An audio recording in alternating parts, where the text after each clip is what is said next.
Hey, Pat. How's it going? All right. Did you call me Pat? I did. Why did I call you Pat?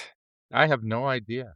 You I've know I never have called rules about these things. I've never called you Pat ever, and I I don't think know. you like Pat at all. It's Patrick, Well, right?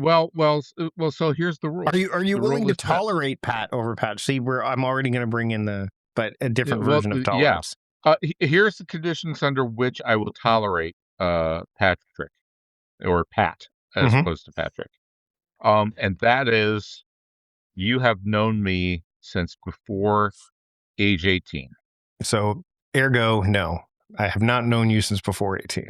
That is correct. And so therefore it is Patrick, and I will correct you when you are incorrect and say Pat. Well, when someone says Michael, I don't like that either. The only Really? people, yeah, Noted. the only people that are allowed to call me Michael are is my mother and my mother-in-law, because Michael is And your wife when you're in trouble. but it's all no, but she never calls me that. She calls me other things. but I mean, it's interesting, the association that with, I mean, if someone calls me Michael, I'm like, oh, what I do, unless, I mean, obviously the government name, right? Like, so if someone's Right, calling me yeah. Michael, I mean, that's different. But in conversation, if it comes up, and I've never gotten either of them, actually, neither my mother or my mother-in-law, who obviously I haven't known as long as my mother, neither of them have I been able to get them to consistently call me Mike. It's always been Oh, Michael. wow. And I That's don't know why. interesting. It is interesting. I mean, and it's funny. My mom's name actually is Pat. It's Patricia. Hmm. And so, but it is interesting. I've never even thought to call you that. And I think it was just like a what was it? Well, Just an we were having offhand. some technical difficulties beforehand, so you were a little discombobulated, and it just kinda came out. Mm-hmm, mm-hmm, Yeah.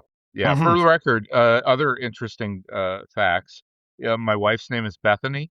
Mm-hmm. In fact, that is a nickname. Her actual name is Elizabeth.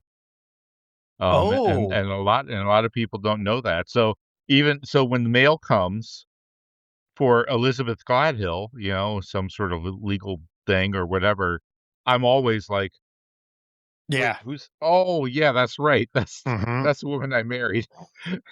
Of Yep. course, Beatrix always, Beatrix can say Beatrix, and she emphasizes the Mm-hmm. and yet somehow people always hear Beatrice. Yes. Yeah. And And she probably and does not like B at all. oh, no, as a matter of fact, most people call her B. Okay. Okay. Um, and even that's funny because most people call her B, um, people assume that's what she prefers kind of formally.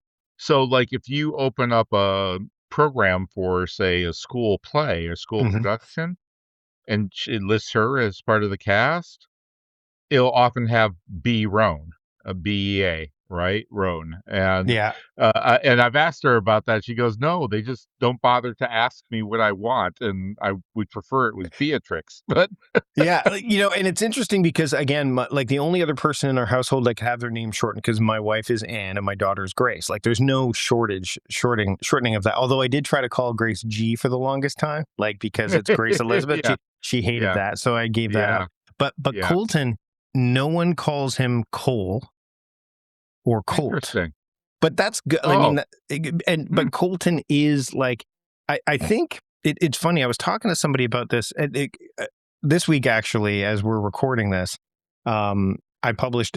We went through the month of June, where I published bonus episodes every month. I had extra All right. episodes, and I thought during the month of June, it's the month where World Productivity falls, and I'm going to do some bonus episodes. And the reason I bring that up is that I just released one as of us recording this, where I interviewed a former executive at World Wrestling Entertainment, George Barrios. Oh, I'll link to that episode interesting. in the show. So it was a really interesting episode, and the intersection of two things I'm really passionate about: Right. productivity, pro wrestling. Both start with the same three letters. But I was talking to a friend of mine who's also a pro wrestling fan, and we noticed that whenever they rename wrestlers or they have wrestlers, it's often, especially in WWE, it's either 2 or 3 syllable full names. So, like, John Cena, Batista, Triple H. Like there's very few that have more Oh, than 3 or 4 interesting. syllables. And I think it's Hmm. because they're so memorable, right? Like, I Mm. mean, Chris Jericho is 4, right? But that's as far Mhm. as it. Like, there's a few, like some of the Japanese wrestlers obviously have, they're longer. Right. But Right. when they've renamed some of them in WWE, Io Sky, Asuka, right? Like they do that. So it's really interesting. And I was going through a bunch of them, and there's very few that are 1 syllable names, and there's very few that are 2.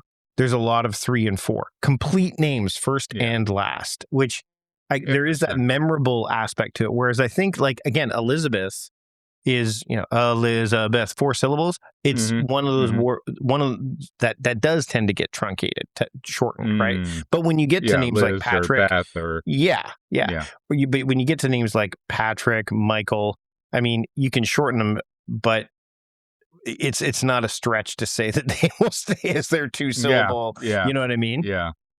Yeah, and, in a similar way, everybody like I said with my high school break, like, Yeah. when I was in high school and before I preferred Pat, but something about when I got to college, I decided, "No, I prefer Patrick," and I don't know why. I don't even remember why. But you- But, with my wife, similar thing. So, uh, friends who have known her since high school who, we still run into, and her family, I like her aunt and Mhm. her uncle, and, they call her Beth, and because that was how she was known, and the way that she got Bethany was, um, there was a time when Elizabeth was a very, very popular name, Yes. My wife's middle name and is Elizabeth. right, And so exactly, is my so daughter's, very actually. Yeah. very popular name, and, it ended up in a I think in a production or a play that there were, like, 4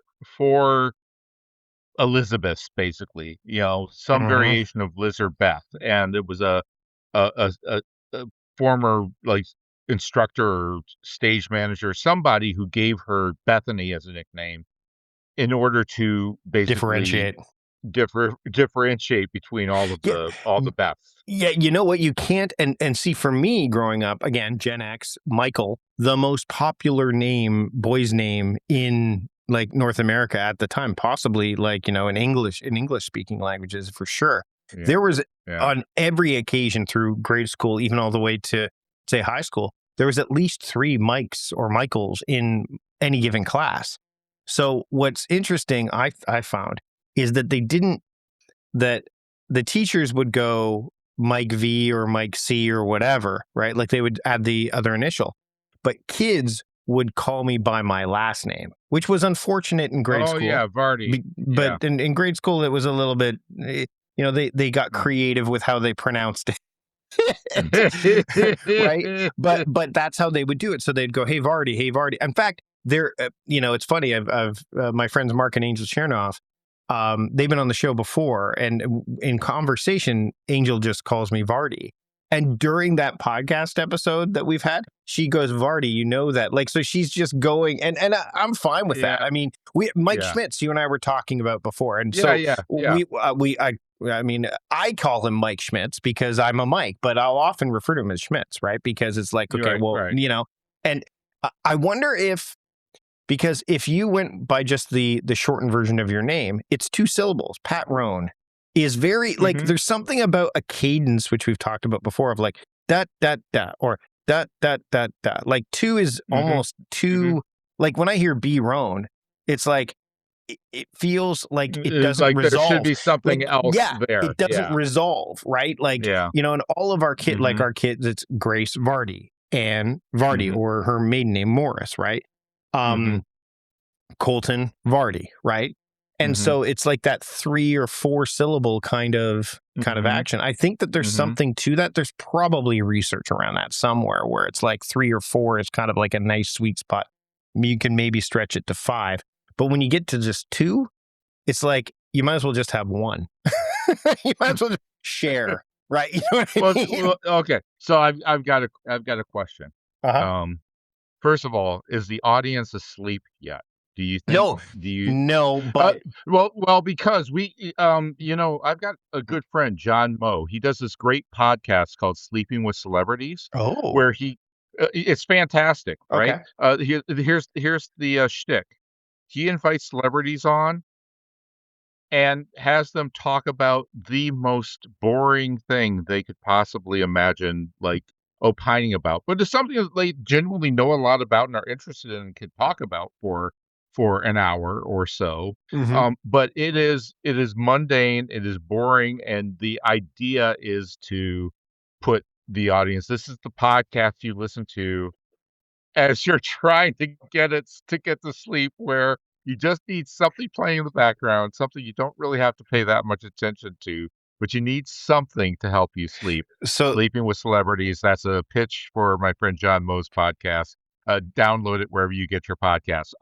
All so of that he's to he's say, cannibalizing Calm's sleep stories and stuff like that, which is a paid product. yeah, They're not going to sponsor our yeah, show yeah, anyway. yeah. Well, there you go. But anyway, But all of this is to say that our theme for this week is tolerance, and I'm hmm, wondering how much tolerance our audience might have for us talking about names and etymology of names and such like that for an hour.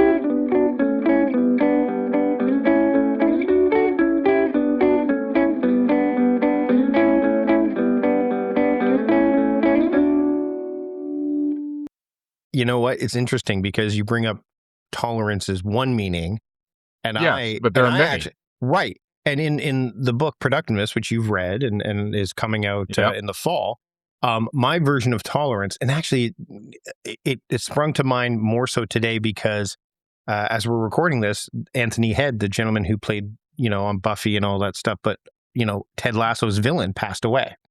So Oh, yeah, and oh, and I hadn't heard that.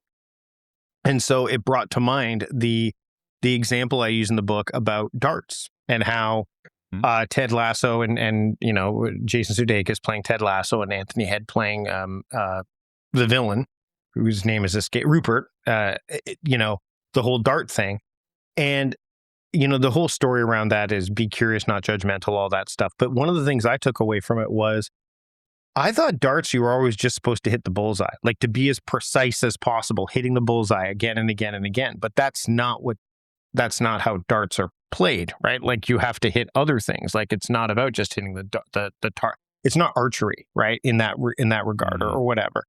And so what I mean by tolerance too, and this actually it does tie a little bit into what we were talking about is precision, is accuracy, is like the range of. And I think one of the things that can happen is, especially in the world of productivity and time management, we're hearing more about things like time blindness and stuff. We may circle back to that. But this sense of if we aren't perfect or we aren't precise enough, then we're not doing it right. And I think tolerance in this regard to me is that it does carry the other meaning. How much of a range are you willing to tolerate? Like, what's your tolerance level? Yeah. Well, and this is, you know, the way that I encounter that word most frequently, right, is actually in circus rigging, right? Right. Because there are just about every piece of equipment that we use, especially what I like to call connecting equipment, whether that be carabiners, shackles, straps, uh, all the various pieces that we might use to connect one thing to another thing. Um, they have tolerances that you kind of have to pay attention to. And those tolerances are rated, a piece of equipment is rated both for static load and dynamic load, right? Okay. Um, and so a static load is, oh, this thing is just hanging here, it's not moving, there's no force being applied other than than the thing itself that it's lifting or that's hanging on it or whatever. That's static load, and it has one tolerance, right? Whereas dynamic load is this thing is getting pulled and yanked, and there's extra force being applied, because you have for instance, on a trapeze or or a Spanish web or silks, Mm-hmm. otherwise known by the French as tissue. Um, you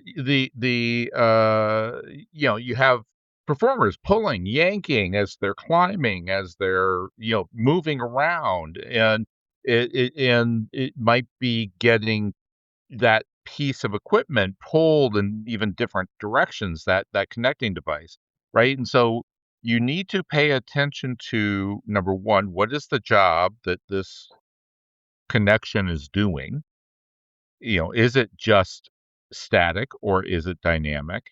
Mm-hmm. Because that is going to determine the tolerance that is needed and the Mm-hmm. type of connector that you use.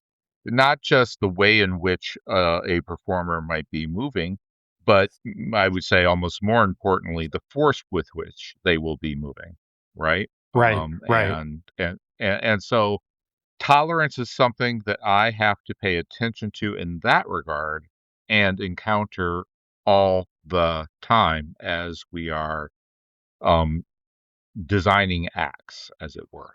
And I think one of the things that leads me to think about is if you if you try to be precise, like perfectly precise on too many things, then I wonder where I wonder where the tolerance lives. In other words, what I'm trying to say here is I think that we run into this issue of, and I have this quote from John Steinbeck, and now that you don't have to be perfect, you can be good, right? And I think Yeah, that yeah, yeah, in yeah. instances like you're talking about, the tolerance level it varies, but it's thinner. Like it's not as wide as other things. Like so, we hear about things like MVPs, like minimum viable product, and things of that Hmm. nature. Even as a kind of a sidebar, you and I were talking about this beforehand. In fact, over the past couple of days, I'm now getting back into having a Mac laptop because I couldn't do certain things. I hit I hit a point where being iPad only when traveling is no longer going to work with my workflow. And that I've Hmm. been iPad only for a long time Hmm. when traveling, Hmm. but Hmm. I've been waiting for that full intersection of Mac OS and iOS to be fully baked in, which was a promise that has been ongoing for many, many, many, many years. And so again, this is two levels of tolerance. Number one, what range am I able? Okay, I know what I can do on this device. So therefore, what can I not do? And that also applies to tolerance. But also the other meaning, which is I can no longer tolerate the friction that I'm facing because I don't have any control over what I'm going to be doing when I'm traveling. Like, for example, I'm going to Boise as of next week, and I can't use. There's certain apps that when I'm doing my work there that I need to have on my machine that cannot work in iOS. Like they just don't. There is no iOS Hmm. version of it. Hmm. So Hmm. you get to a point where you have to decide. Okay, well, what's the next step? Is it to borrow one? Is it to so to that end? I wonder if you know the role of friction and tolerance. I think is really interesting because I think sometimes we will try to reduce friction by getting things so precise that we don't necessarily know what the friction will be. Like in the work you're talking about with rigging, like you obviously are going for incredible amount of like the tolerance range is really low, but you only can figure that out based on, like you said, the acts. Like there's a variable element with the different acts, right? In terms of Oh yeah, what sure, level of of course. tolerance there is. So Yeah. experience plays a huge role in that. Yeah, yeah. Experience does also having well, there's a device we actually can hook up between things that allows us to actually get readings on that. Actually Oh, get readings on. what is the dynamic load, what is the static load, How right? wide is that Um, range? Does it vary? Like, how wide does it vary? Does it need like it's yeah. gotta be like, so you need to know what you're doing. Oh, yeah, yeah, yeah, definitely. I mean, and we are talking about in general, it is, certainly the case of over delivering, right? Yeah, yeah, yeah, So yeah, yeah. right, right, right. Just so there is absolutely no possible way this thing could fail. It's never going to reach the 9,000 pound dynamic load from the 102 pound performer, right? Mhm, This mhm, is just mhm. not Yeah, yeah, going yeah. to. But It's just not going to happen. But I mean, but it does call into question, like, you know, oh yeah, we could use this thing here, this carabiner that has X, the steel one, or an aluminum one would be just as fine, sure. right? And so it doesn't really matter what carabiner we use, right? Yeah. Yeah, yeah, yeah. If But that, it's things like that, right? sure. So let's bring this into the idea of minimalism too, because I know that that's, I mean, again, you wrote Minimal Mac for a number of years, and enough is definitely Yeah. enough is a version of tolerance too, right? It I mean, really, oh my God, it definitely is. And just like, static versus dynamic, part of the reason why that motivated me to write enough is because, um, at the time when the minimalism movement was really gaining steam, I was failing to see conversations about, um, the idea that not only are these things different for each individual, mhm, but that even on a case by case basis for the individual, s- there may be changes, and that what we need is to once again kind of understand the static load and the dynamic load, right? yep, When it comes to our needs and when it comes to our wants and desires, right? That there are, a good for instance of this is graduation. Graduation is happening like this Sunday. My daughter's graduating, and my wife has been going crazy trying to find the right dress. She mm, has now purchased, as far as I'm aware, not including the thing I needed to make time for earlier today, which was helping her pick out yet more choices. Um, Going shopping with her. She is not someone who shops. My yeah, wife does not like shopping, and especially clothes shopping. And the I could count the times she has bought something new for herself this year, on one hand, and all of those have been dresses for this graduation, to try to wow, find the one dress that is the one that she thinks is right. She plans on returning the others that don't work, as far as I'm aware. mhm, She may mhm, hold on to one of them, we'll see. But all of that is to say that, for her, she doesn't really need the dresses, right? yeah, yeah, On her day-to-day business, her day-to-day life, that, like, are for, like, sitting, being outdoors for 2 or 3 hours, because the it's an outside graduation, and, that sort of thing. I mean, and kind of formal-ish, but not too formal, you know what I mhm, mean? Like, so she's got, like, casual, everyday sorta dresses that she can, sure, like, wear to her clients or whatever, and then she's got formal dresses that she wears to the various the, couple of dozen or so nonprofit galas we find ourselves going to throughout the year, mhm, and nothing in that in-between range, right? right, And so what she had before was enough for her. yep. That met her But the seasons change. Yeah, and it met her static tolerance yeah, level, right? yep, Whereby she didn't need more than that, but the graduation and to a certain extent, the open house and the valedictory dinner, all these other things throw into the mix a dynamic component, i.e., there is more load required than her uh, what she has allows, and Hmm. thus she had to buy something new to fit that middle portion. Um, and that's great. Now that she has it, she'll wear it for graduation, and she probably will find a way to keep the tags on and return, or something like that. But No, no, my no. I point get being it. my point being is that, yeah, no, she identified something that was not enough, right? Hmm. And now has, once again, hopefully out of the 5 dresses she's purchased, she has at least one thing that now has her back to enough.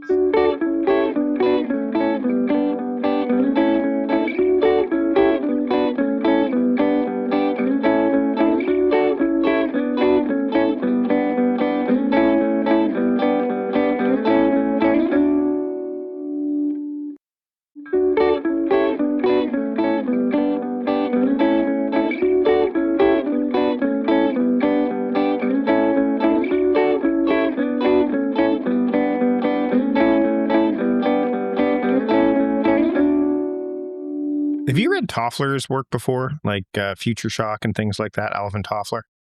You've probably come across it if Um, you haven't read too deeply yes, into it. yeah, I'm familiar with the name.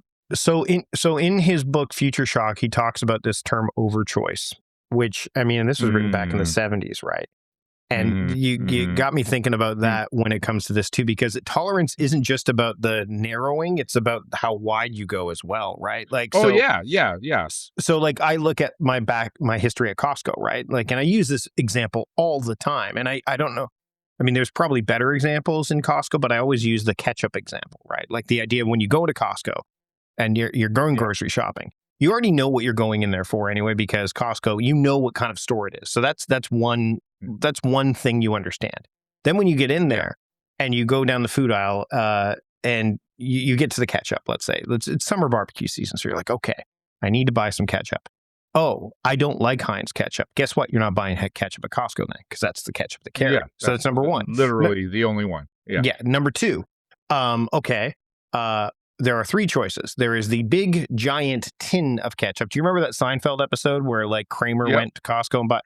So unless you're running like a picnic, like a big stand, like a baseball concession, you're probably not going to buy that unless you have one of those things that allows you to pump it or right, whatever. So that's out of the question. Then the other option is the little packets of ketchup that people yep, are buying for the same purpose. Maybe yes, they're okay. Oh, well, there's a 2-pack of big ketchup here. So yep, number one, what's your tolerance level? What's in terms of ketchup? Like, what do you need? Oh, well, I don't really need that big of one. Okay, well then guess what? Ketchup is now you off shouldn't the list. and you shouldn't be shopping for ketchup at Costco And you when you can.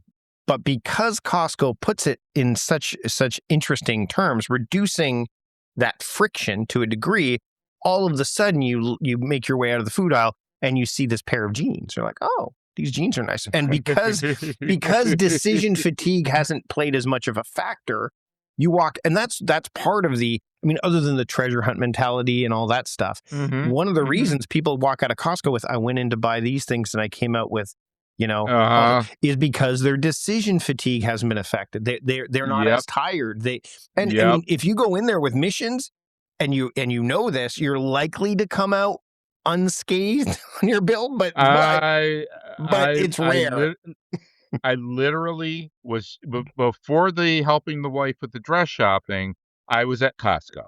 Hmm. And indeed, uh, one of those, well, while I'm at it, no, several of those while I'm at it came into play. Hmm. The things I went for were, the fresh dog food, Yep. um, the, uh, um, gas, Yep. um, you know, 'cause gas is cheaper at Cheaper at Costco Costco than anywhere else. than Yep. anywhere else. And God, what was the other thing? Oh, some kettle corn. Okay. This is for the pool party, that we have. Um, and so, yeah, what did I walk out with? That plus a new broom Hmm. because I remembered, "Oh, yeah, the broom that Was it I on an have, end cap? Was the broom on an end cap? Was it yeah, somewhere prominent? Yeah, that's by what they oh, do. Yep. by the fresh pet food. So, Yep. yeah, Yep. yeah, Right. I Right. got the broom. Couldn't miss it. Yep. It's like, yeah, yeah, could use a new broom for home. And then, on the way to getting the kettle corn, they had the, Michigan cherry barbecue potato chips. Oh my god, so good. They're kettle chips, so they've got a sweet barbecue, Hmm. flavor to so good. If you see them at your Costco, buy them, they're delicious. So got some of those. And also, the Doritos. There was a giant bag of Doritos. It's only $5. I'm like, "Come on, this is a no-brainer. It's All Doritos. Who on doesn't end like caps, right? Doritos?" All at the end of All of them. aisles. Every Yep. Yep. you And so know, and that's the thing, right? Like when you go yeah, in there, they know how this works. It's tried and true. It's like if you can reduce decision fatigue by narrowing your choices and only giving you a certain level of quote tolerance around it, you're going to number one, you'll get what you need. You'll go in there and get what yep, you set out to get. But yep, because you've not been exhausted by okay, well, which kettle corn should I get or which this like it's very deliberate. And then, of yeah, course, the yeah, moving yeah. around of things is very deliberate as well. So, Oh my god, that drives me no, it but drives no, me no, that's nuts. fine, that's fine. But that's all part of it, right? And again, when you look at Costco versus say a Walmart, the amount of SKUs, like the scannable items, the amount of inventory they have is like 1/8 of the size, right? Oh, Because yeah, of course, because there's just not as many different items, well, right? they don't want to have as many. They'd rather Right. focus on premium and less choices because they're okay. They are more than fine if you don't want to buy ketchup there because they know you'll get ketchup somewhere else, but you know you won't get somewhere else? This other thing. Mhm. This thing that you know you can get Mhm. regularly, but also the thing Mhm. that you noticed on the way. So Mhm. tolerance Yeah. plays it's such an interesting thing and we don't think about again, I think we become so focused on I got to get this absolutely right. I've got to be, and I think what can happen with Yeah. tolerance is we, like you were talking about when we were talking about Bethany shopping, is we Mhm. want to go either one way or like it's either all or nothing, right? And there's no Yeah. middle. And the thing about the middle, which is so tricky, and we talked about this in the nuance episode as well. Heck, even Mhm. the cadence episodes, like all of these things, Mhm. is that there is no absolute. So you can't say, Yeah. and even with the rigging, you're like, I couldn't say, okay, what do you Yeah. set this for? You're like, I don't know. I don't know. It's the Yes. same Yeah. thing when Yeah. someone says to me, or you for that matter, hey, what app should I use for this? What should I? I'm like, okay, well, I need more information to even give Yeah. you a choice, and also I don't Right. know who you are in that Yes. environment. Yes. Yes, the idea that tolerance is a range, right? Yes. Tolerance is almost always, you know, in I in that, sense of the word, right? It's your tolerance of other people, for Uh-huh. instance, right? Your Yeah. for beliefs that don't fit with your own, right? Is a Hmm. range, right? Yep. The truth of the matter is that, I am far more able to, for instance, tolerate someone with different, let's just say, political views than mine, Hmm. right? If I know that they have not been raised and exposed really to other ideas and other thoughts, right? It makes Hmm. sense to me why someone in a rural area, for instance, is and I'll use a local example. Sure. Someone in outstate Minnesota is afraid to come to the Twin Cities. I have tolerance for that, right? Yep. And the tolerance I have for that is, well, huh. I think about what they hear about the Twin Cities, and what they hear about the Twin Cities, they likely get from the news, and the news that they probably watch is nothing but murder, crime, murder, crime, murder, crime, like most successful local news is. Yep. Um, and so of course they think that all the Twin Cities is because they never watch past the weather to the feel good story after sports. They that in their mind all the Twin Cities are is murder, crime, murder, crime. Yep. Um, and I have tolerance for those people, right? Hmm. What I do not have tolerance for is the person who lives in an adjacent suburb who has those same like, "Ooh, I don't go into the city because it's nothing but" No. Yeah, we're talking literally a 10-minute drive from you, and you can go into that place and experience things and know it's not that. Yep. And here's the other frustrating thing, I know that you do. I know that there are some things that you do going to see the hockey game at XL Energy Center, or going to see the concert, that's happening down at the Fitzgerald, or Or you going get to what I'm summer, saying, or right? going to SummerSlam at the Or right, right, which is coming up, and I so wish I could go. But it's yeah, so yeah. expensive. So well, so all of that is to say that, yeah, I don't have as much tolerance for that, right? Yeah. But once again, it's a range, right? Yeah. And that range expands based upon the criteria, based upon some known knowns that I might have, right? And I think that when we're discussing tolerance, when we're thinking about tolerance, we really need to think about it in that regards, just like with enough. It is flexible, right? And Yep. it changes based on the information, based on the condition. Um, and most importantly, it's going to be something that hopefully, like you said, while it may narrow your choices on one end, it actually expands them on another, Right. right? You know, as we're talking about this, I couldn't help but think that if you want tolerance to really take hold, you need to live in this reasoned realm rather than being purely logical or purely emotional. Oh Because yeah.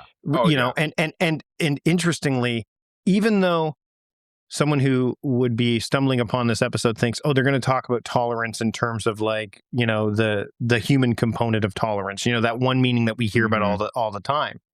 um we're talking about it from a different angle. Those still intersect. Like when you were Oh talking yeah. about what you're talking about, Of like course. there's no, the distinguishing factor is just the range element, but that, like you said, can be applied to things like, I mean, an example, we're talking about Pat earlier. My mom, Pat, is not someone who goes into this. She's like, oh my gosh, I'm so afraid of the city. I'm so afraid of the city. And number one, she grew up near that city. So she was actually in a suburb for a while. And so when I was not last time, but the previous time when I was in the area, she met me close to the city, and then but we went around it, and I said, let's go have lunch here, and it was just on the outskirts, and I said, well, we're gonna go visit let's go visit, my nephews, her grandkids, and we had to drive through the city. She's like, oh my goodness, I don't know if I could do that. I'm like, we're in the car driving through the city. I can tell you that she would not have done that if I was there, if I was not there. So to that end, I I have a level of tolerance in that when I was there last time, there's no way I can even get her to leave her area, like her where she lives now, which is in a kind of a senior community area. Hmm. I understand that. I have tolerance for that. You know who does not have tolerance for that? My wife does not have tolerance for that. She's like, why are you the one always? I'm like, because that's the. And so, like you Yeah. pointed out, my Yeah. tolerance is different than my Yeah. wife's tolerance is different. And so it's very human, it's very nuanced, and it requires tolerance in general requires something that we have a hard time with, which is patience. Yeah. Yeah. Yeah, indeed. And And I think that those two things are kind of interlocking, right? And you need to be able to have patience in order to have tolerance. Because um yeah, because oftentimes you're going to be encountering limits to that tolerance, right? And Hmm. you need to understand that. You need to have patience with that. And you need to have some grace, for lack of a better thing. So yeah, yeah. Well, as we wrap things up, I think that one of the things that we've followed with our like monthly series is we've had a set of for lack of a better term, precise topics that we typically cover. I'm looking at next month's and going, maybe we'll play it by ear. Maybe we won't go down that path. Oh, really? Oh, this is not going to be good, Michael. Oh no! What did I do? What, am I in trouble? Am I in trouble?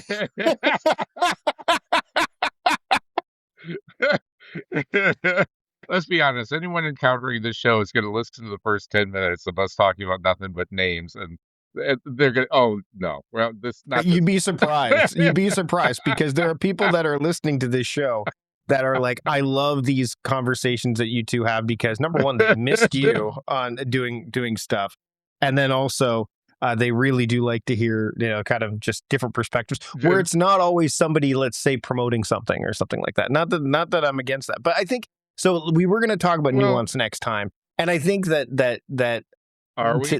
well, I don't know. You just said, I said, hey, maybe we'll just play it by ear. we will, but that's the point. Okay. The point is Uh, we were going to talk about nuance, but the idea of having nuance means we may not get there. is that- And also it's the summer, right? Like I mean, we're going into Yeah. like it's August is a Yeah. really interesting month too because where we both live, it's still like the summer is really still there, but for other parts, Oh it's my like gosh. we're going back to Yeah. school, and that's why I Yeah. remember in August as a family, we'd be like, oh, sweet. It's the last 2 weeks of the summer for us, but the kids in California have gone back to school. So now we're going to go to Disneyland because those 2 weeks in August near the end, Oh, yeah, that makes sense. right? Like, so, Right. and actually this year in August, it's my wife is transit, like she teaches. And those last 2 weeks of August, there's no school. My daughter going back, like there's no school here. So it's the chance for us to do like a vacation. And again, that speaks to nuance to a degree and tolerance for that matter. Like, the idea that, when someone in Texas is going back to school in August, but somebody in the northern part of the United States or Canada is not. So there is that, there's no absolutes there. And I think that's the interesting thing, but we'll play it by ear because if we head down that path, we won't talk about names off the top. How about we'll guarantee that. We will not talk about the cadence and syllabization of names to start off the show.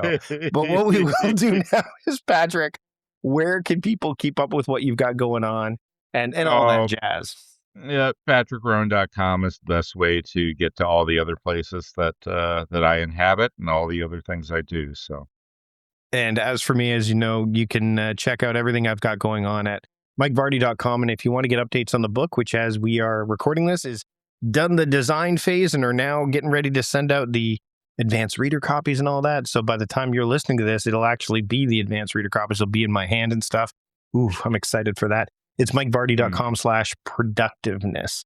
Patrick, thanks for joining me for another PM Talks here on A Productive Conversation. and thanks for having me, as always.